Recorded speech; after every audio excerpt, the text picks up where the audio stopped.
আজি আৰু এটা পাজল লৈ আহিছোঁ। পাজলটো এনেকুৱা ধৰণৰ চোৱা, যদি নগা ইকুৱেলটো এইটো হয়, যোৰহাট ইকুৱেলটো যদি এইটো হয়, তেন্তে লংকা ইকুৱেলটো কি হ'ব, গোলাঘাট ইকুৱেলটো কি হ'ব ওলাব দিছে।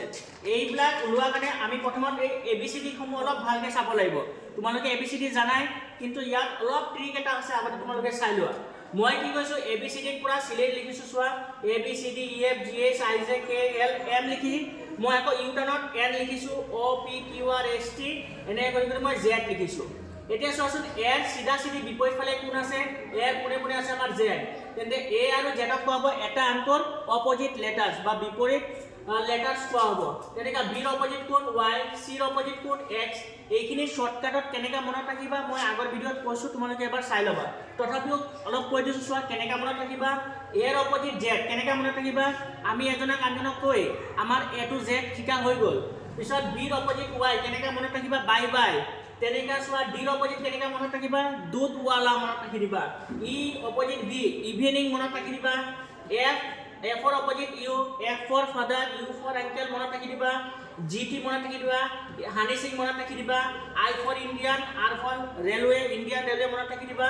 তেনে KP মনত ৰাখিবা, JQ মনত ৰাখিবা, L মনত ৰাখি দিবা লাভ। আৰু M ৰ অপজিট কি হয়, N হয়। এই অপজিট লেটাৰখিনি তোমালোকে মনত ৰাখিবা, বিভিন্ন ধৰণৰ ট্ৰিকৰ সহায়েৰে মনত ৰাখি দিবা। এতিয়া চোৱাচোন, এই পেটাৰ্ণটো ইয়াত কিবা এটা চলি আছে, মানে আমি এইবিলাক কেনেকৈ সলভ কৰিম। ইয়াত চোৱা, কিবা এটা এই দুটাত কিবা এটা পেটাৰ্ণ চলি আছে, এই সেম পেটাৰ্ণ ইয়াতো চলি আছে, আৰু সেম পেটাৰ্ণটো ফলো কৰি আমি ইয়াক সলভ কৰিম। কেনেকৈ চোৱা, চোৱা N ৰ ঠাইত আছে M, আৰু আমি ইয়াত অলপ আগতেই পাইছোঁ চোৱা, M আৰু N এটা আনটোৰ অপজিট লেটাৰ হয়। ইয়াৰ ঠাইত কি দিয়া আছে Z, G ঠাইত দিয়া আছে T, G ৰ অপজিট T, A ৰ অপজিট Z দিয়া আছে, O ৰ অপজিট L দিয়া আছে, N ৰ অপজিট M দিয়া আছে। মানে গোটেইখিনি কি দিয়া আছে, এটা আনটোৰ অপজিট লেটাৰখিনি আমাক দিয়া আছে। যোৰহাটতো চোৱা, J ৰ অপজিট Q, এই চোৱা J I J, এই চোৱা J ৰ অপজিট আছে আমাৰ Q। পিছত O ৰ অপজিট আছে L, এই চোৱা O ৰ অপজিট আছে আমাৰ L। গোটেইখিনি অপজিট দিয়া আছে। তেনেহ'লে আমি এই পেটাৰ্ণটো আমি যদি ফলো কৰি আমি ইয়াক সলভ কৰোঁ, তেন্তে কি হ'ব চোৱা, L ৰ অপজিট আমাৰ হৈ যাব O, এই চোৱা L ৰ অপজিট O, তো ইয়াত লিখি দিছোঁ মই O।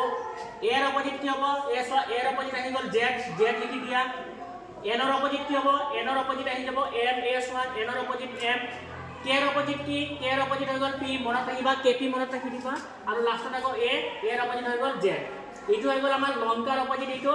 আৰু গোলাঘাটতো তোমালোকে চেম তেনেকৈ কৰি মোক কমেণ্টত জনাই দিবা। Thank U.